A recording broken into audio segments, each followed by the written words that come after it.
그럼 어떻게 해야 될까요? 네, 오늘 이 얘기 들으러 오신 거겠죠. 아십니까? 남자분들은 아실 거고 여자분들은 모르실 거고. 항상 요게 중요합니다. 저는 목표 설정이라는 거를 명확하게 해야 되고 그 목표를 가기 위한 길도 명확하게 해야 될랑 말랑 하다고 생각을 하는데 이 야구 선수가 요게 저는 너무 인상적이었어요. 나는 꿈이 일본 야구 선수 드래프트에서 무조건 1순위로 제일 좋은 팀에 가겠다가 꿈이었고 그걸 위해서 160km 속도를 무조건 나 구속이 나와야 되고 구위도 좋아야 되고 제구도 좋아야 되고 몸도 좋아야 되고 뭐도 좋아야 되고 뭐도 좋아야 되고를 어떻게 하면 될까를 마치 수도쿠 판처럼 만들어가지고 이걸 다 평소에 한 거예요. 그럼 이게 사실 어렵죠. 계획 세우는 걸 지키는 게 어렵죠. 계획이 맨날 세우죠. 지금 계획도 세우잖아요. 2020년 계획도 다들 세우지만 보통 한 1월 7일까지만 되고 그다음부터 또 안 하지만 이 계획을 명확하게 세우세요. 이렇게. 이러면 생각보다 금방 나옵니다. 그러면 저기 한 칸 한 칸 들어갈 거예요. 지금 내가 가진 돈이 얼마. 그럼 여기서 근로소득을 얼마를 더 벌어야 될까? 아니면 지금 옆에 빈 돈, 부족분, 담보대출 얼마. 또 비잖아요. 누구한테 빌릴 것인가? 친구, 윗집, 옆집, 뭐 어떻게 빌릴 것인가? 아빠가 아프다고 할 건가? 뭐 이렇게 뭐 여러 가지 말들. 차를 팔아야 될 건가? 보험을 낄 건가? 해보시면은 됩니다. 여기까지는 못 간다 하더라도 그러면 이게 목표가 달성이 안 된다 그러면 하나 낮춰야죠.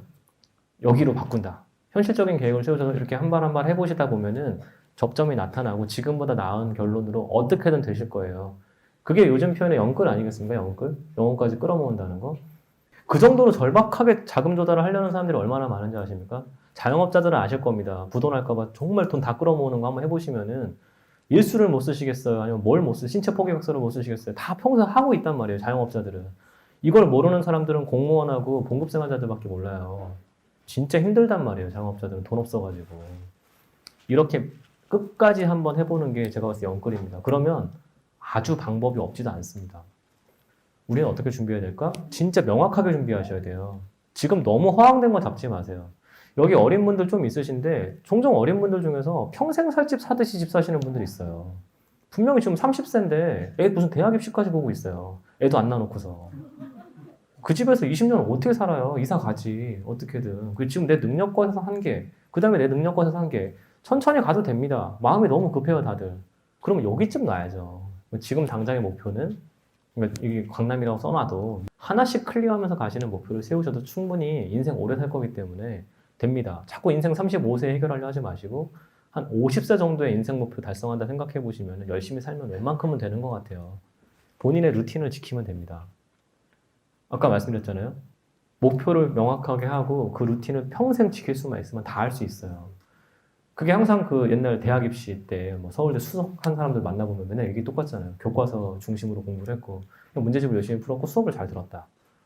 사실 그게 정답이지만 우리는 그렇게 얘기해주면 싫어하지만 사실 답은 항상 루틴에 있습니다. 본인 루틴을 깨지 마세요. 괜히 엉뚱한 목표 세워가지고 무리하면 아까 일주일밖에 못 한다고 말씀드렸잖아요. 할 수 있는 선에서 계속 꾸준히 하시면은 다 답은 있습니다. 저 되게 존경하는 분이고 이 말을 너무너무 좋아하는데 12월 16일 대책이 나온다고 해서 자꾸 호들갑 떨지 말라는 거죠. 귀 팔랑귀 가지고 자꾸 이랬다 저랬다 하지 마시고 이 담담한 마음을 가지고서 사시면은 정정 회장님처럼 될 수 있는 겁니다. 담담한 마음으로 하시면 굳세고 총명하게 살게 됩니다. 현대건설에서도 분명히 이런 얘기를 많이 해주실 거라서 생각이 돼요. 그래서 이사를 가야 된다. 여기 이제 어떻게 해야 될까에 대한 부분이니까. 이사를 가야 되는 분 어떻게 있습니까? 이사를 왜 가야 되죠? 갈 일이 있겠죠? 집이 망했던 거 아니면 더 좋은 데로 가야 되거나 뭔가 이유가 있는 거예요. 꼭 가야 되죠. 네. 당장 가야 돼요. 네.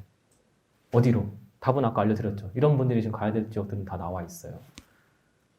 이런 사람들은 어떻죠? 이사를 가야 할 것 같아요. 네. 꼭 가야 할 것 같아요. 네. 아까 제가 지금 대출은 안 나올지언정 대출 이상의 전세값들이 나와 있으니까. 지금 강남도 웬만하면 보시면 절반은 돼요. 절반. 우리가 너무 재건축 아파트들만 보셔서 그렇지 전세율이 절반은 되거든요. 대출이 40, 그 이상 20 이렇게 걸려 있어도 살 수는 있어요. 단 현금이 있는 분들은. 그래서 지금 이런 상황입니다. 안 급하신 분들은 일단 담아놓고 가는 거죠. 아닌 분들은 어떻게든 그 동네로 들어가는. 홈테크라는 좀 일반인 애들 같은 표현을 썼지만 사실은 전세로 들어가는 방법도 있는 거죠. 전세 말고 월세로 가는 방법도 있는 거죠. 이렇게 되면 임대료가 많이 올라요. 인기 지역 임대료가 오르면. 그럼 나머지 지역은 안 오를까요? 임대료가 한 지역에서 오르면 따라가요. 몬테크와 몬테크를 사람들이 많이 하면 많이 할수록 전세가가 자꾸 올라가지고 갭 투자자가 늘어납니다.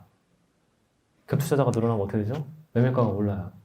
그럼 몬테크하는 비용이 더 들어가요. 무한대 루프를 돌아요. 이걸 막는 방법은 딱 하나예요. 새 집을 많이 지어주는 거. 그래서 좀 덜 오르는 거. 사람들이 전세를 좀 그만 옮기는 거. 보시면은 신축주택 제가 예상을 해보는 건데 아파트가 한 42,000호 정도 입주를 할 것 같고 다세대가 한 18,000호 정도 입주를 할 것 같은데 최근에 입주는 이 5만 호가 다세대가 입주했던 그 정도 들어와줬으니까 서울에 한 9만 호씩 신축주택이 들어온 거지. 이제 다가구 주택, 다세대 주택도 잘 안 져요. 왜 안 짓겠습니까? 안 팔리니까. 네. 아무도 안 사니까요. 2021년도 공급 규모를 아시면은 되게 마음이 불편합니다, 지금. 전세 가격은 올라가기 되게 좋은 상황들. 매매 거래는 내려가고 전월세 거래는 증가하는 요 괴상한 구조를 보시면은 아, 그럼 전세 수요는 계속 늘어나는데 매매 거래가 줄어들면 당연히 전세 공급을 누가 맞춰줄 거냐? 맞춰줘야지 전세값이 안정되겠죠. 근데 제가 조금 전에 몇 개 말씀드린 이유들은 전세 수요를 더 늘릴 가능성이 있죠. 특히 인기 지역들에서. 이렇게 될 가능성이 아주 높을 거라고 보고 있습니다. 이렇게 빠진다는 얘기를 하는 게 생각보다 무지 힘들다는 거 저는 계속 반복적으로 말씀드리고 있습니다. 부동산 시장, 특히 주택 시장이 하락 전환할 거라는 얘기는 진짜 조심해서 해야 된다고 저는 생각을 해요. 왜냐하면 결국 그 주택을 소비할 수 있는 사람들이 소비력이 있냐 없냐인데 문제는 항상 나 말고 다른 사람은 다 부자거든요. 항상 나만 가난하거든요. 항상. 내년도는 한 4% 정도 오르지 않을까 예상을 하고 있는데요. 전세 가격 올라가는 장이 되게 불안하다고 저는 생각을 하는데 2020년은 다른 호재 상황 다 떠나가지고 전세 가격이 오를 가능성이 높다는 것만 꼭 기억해 두셨으면 좋겠습니다. 사실 지금도 오르고 있고 요즘 전세 세입자들 같은 분들은 이번 봄에 어떻게 올려줘야 되나 고민하실 분들도 꽤 많으실 거예요. 그만큼 지금 전세 가격이 좀 많이 오르고 있습니다.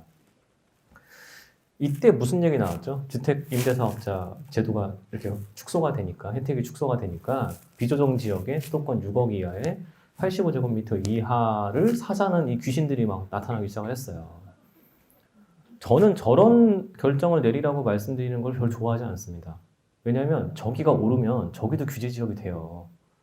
항상 그런 식이잖아요. 이게 비규제만 돌아다니시다 보면은 언젠간 규제에 걸리게 돼 있습니다. 저는 그것만 찾아다니시는 것도 옳지 않은 것 같아요. 지금부터의 이제 투자 방법은 뭐냐면 세금 좀 내자는 겁니다.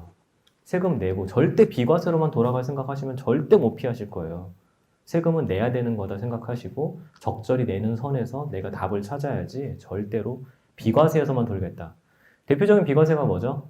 1주택자들 한시적 2주택 노리시는 거잖아요.